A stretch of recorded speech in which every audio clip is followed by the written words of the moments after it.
Nous sommes à Enios, vous allez animer un atelier sur le plan de travail. Comment fait-on pour préparer un plan de travail quand on est enseignant? Il faut déjà savoir fixer les objectifs. Qu'est-ce qu'on veut faire acquérir comme notion? Qu'est-ce qu'on veut faire acquérir comme compétences? Connaissances, compétences, effectivement, il faut bien définir ça et définir les attendus incontournables. Parce qu'en fait, il ne faut pas vouloir se faire plaisir avec des contenus qui seraient trop à développer. Donc on fixe les incontournables, on fixe ce qui est essentiel, on cherche des activités qui pourraient répondre à ces essentiels et ensuite on les organise avec les ressources qui vont être associées, les fiches méthodologiques qui peuvent aider, les documents divers et variés qui pourront servir d'aide et donc de coup de pouce éventuel pour les élèves qui auront des difficultés. Et puis après, on voit les activités qui sont incontournables et que tous les élèves vont faire, celles qu'on veut qu'ils soient réellement différenciés avec un choix de l'élève ou un choix conseillé par l'enseignant. Voilà, et après, on organise ça sur une feuille ou sur une page web et dans la façon dont on l'imagine. Alors après, justement, l'objectif de notre atelier plan de travail, c'est de montrer la diversité possible de la forme du support, parce que c'est en observant cette diversité qu'on peut s'apercevoir qu'il y a une forme qui nous plaît, qui nous convient, qui correspond à notre façon de faire plus qu'une autre. Mais il n'y a pas de bonne façon ou de mauvaise façon, il y a celle que l'on s'approprie et qu'on rendra efficace auprès de nos élèves. Comment s'est passée cette transition et quel avantage vois-tu à ce mode de travail? Alors l'avantage que j'y vois, c'est une meilleure expérience des heures de classe. Personnellement pour moi, les heures de classe sont très riches et me permettent d'intervenir de manière beaucoup plus appropriée, de manière beaucoup plus adaptée auprès de mes élèves. La première observation que je peux faire en fonctionnant en plan de travail, c'est que je n'ai plus aucun élève qui est passif, qui est dans l'attente et qui ne fait rien.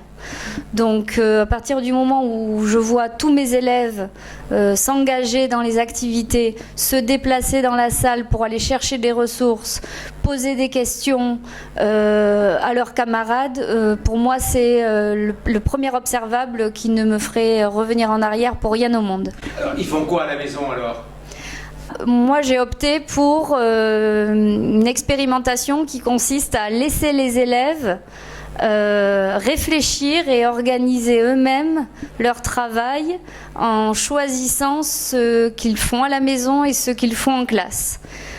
Alors selon les élèves et leur contexte de travail à la maison, certains vont choisir de recopier la leçon à la maison parce qu'ils aiment écrire lentement, proprement ou qu'ils sont tout simplement plus lents. D'autres au contraire vont préférer travailler la mémorisation des leçons en classe avec l'aide de leurs camarades.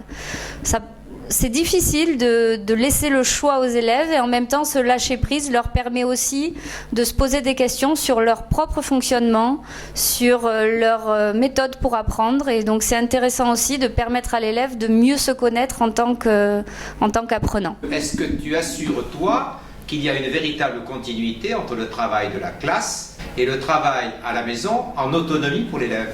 J'ai pas encore passé cette étape de faire réfléchir les élèves à ce qu'ils peuvent faire en classe ou pas. Et c'est vrai que je trouve cette idée très intéressante. Moi, je suis partie sur une idée effectivement de continuité en faisant les tâches simples qui nécessitent aucun accompagnement en leur proposant de les faire à la maison. Ou éventuellement à les faire en classe quand justement ils ont pris de l'avance par rapport au travail qui nécessitait un accompagnement justement. Et donc les tâches complexes, les tâches nécessitant de l'aide pour des conseils et une coopération entre élèves, celles-là sont vraiment réservées en classe. Donc principalement moi, l'organisation de cahiers, aller voir une vidéo, remplir un petit questionnaire histoire de voir si on a compris la vidéo ou le document qui était proposé, remplir un petit résumé ou avec juste quelques mots simples, ou commencer une activité juste pour voir ce qu'on a compris, pour découvrir, et puis après qu'on va vraiment travailler en classe avec le groupe. Voilà, ça c'est des travaux que je propose à la maison. Et l'idée, c'est qu'effectivement, il y ait une continuité permanente entre ces tâches-là, et que je dégage aussi beaucoup de temps grâce au plan de travail sur la classe.